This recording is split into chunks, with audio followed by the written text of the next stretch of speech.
The Lord be with you. I'm Deacon Keith Fournier, and our first reading is taken from the book of Nehemiah.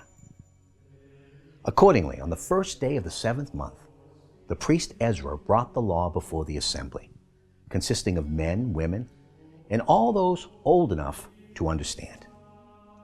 In the square in front of the water gate, in the presence of the men and women, and of those old enough to understand, he read from the book, from dawn till noon. All the people listened attentively to the book of the law. The scribe Ezra stood on a wooden dais erected for the purpose. Beside him stood on his right Mattithiah, Shema, Anaiah, Uriah, Hilkiah, and Maaseiah. On his left, Pedaiah, Mishael, Malchijah, Hashum, Hashbaddanah, Zechariah, and Meshullam. In full view of all the people, since he stood higher than them all, Ezra opened the book. And when he opened it, all the people stood up. Then Ezra blessed Yahweh, the great God. And all the people raised their hands and answered, Amen, Amen. Then they bowed down and faced to the ground, prostrated themselves before Yahweh.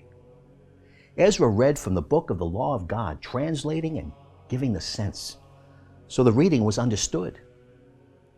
Then His Excellency Nehemiah and the priest scribe Ezra and the Levites who were instructing the people said to all the people, Today is sacred to Yahweh your God.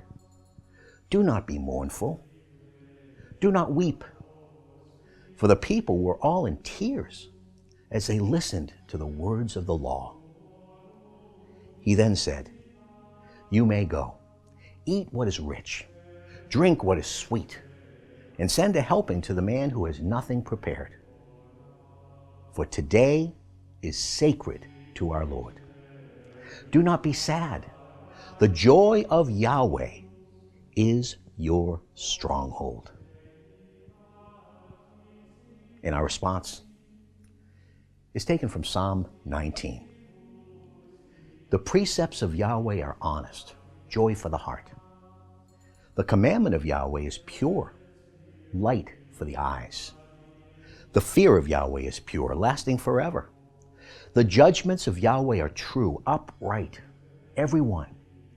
More desirable than gold, even the finest gold. His words are sweeter than honey that drips from the comb.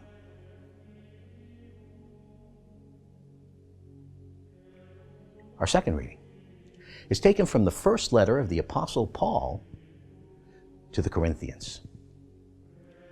For as with the human body, which is a unity, although it has many parts, all the parts of the body, though many, still making up one single body, so it is with Christ.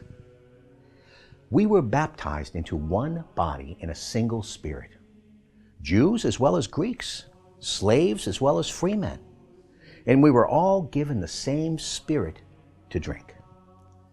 And indeed, the body consists not of one member, but of many. If the foot were to say, I am not a hand, and so I do not belong to the body, it does not belong to the body any the less for that. Or if the ear were to say, I am not an eye, and so I do not belong to the body, that would not stop its belonging to the body. If the whole body were just an eye, how would there be any hearing? If the whole body were hearing, how would there be any smelling? As it is, God has put all the separate parts into the body as He chose. If they were all the same part, how could it be a body? As it is, the parts are many, but the body is one. The eye cannot say to the hand, I have no need of you. And nor can the head say to the feet, I have no need of you. What is more, it is precisely the parts of the body that seem to be the weakest, which are the indispensable ones.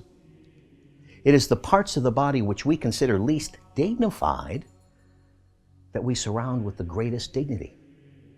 And our less presentable parts are given greater presentability, which our presentable parts do not need. God has composed the body so that greater dignity is given to the parts which were without it, and so that there may not be disagreements inside the body, but each part may be equally concerned for all the others. If one part is hurt, all the parts share its pain. And if one part is honored, all the parts share its joy. Now Christ's body is yourselves, each of you with a part to play in the whole. And those whom God has appointed in the church are first apostles, secondly prophets, thirdly teachers, after them miraculous powers, then gifts of healing, helpful acts, guidance, various kinds of tongues. Are all of them apostles? Or all prophets? Or all teachers? Or all miracle workers? Do all have the gifts of healing? Do all of them speak in tongues? And all interpret them? A reading from the Holy Gospel, according to St. Luke. Seeing that many others have undertaken to draw up accounts of the events that have reached their fulfillment among us, as these were handed down to us by those who from the outset were eyewitnesses and ministers of the word, I, in my turn, after carefully going over the whole story from the beginning, have decided to write an ordered account for you, Theophilus, so that your excellency may learn how well-founded the teaching is that you have received. Jesus, with the power of the Spirit in him, returned to Galilee, and his reputation spread throughout the countryside. He taught in their synagogues, and everyone glorified him. He came to Nazareth, where he had been brought up, and went into the synagogue on the Sabbath day as he usually did.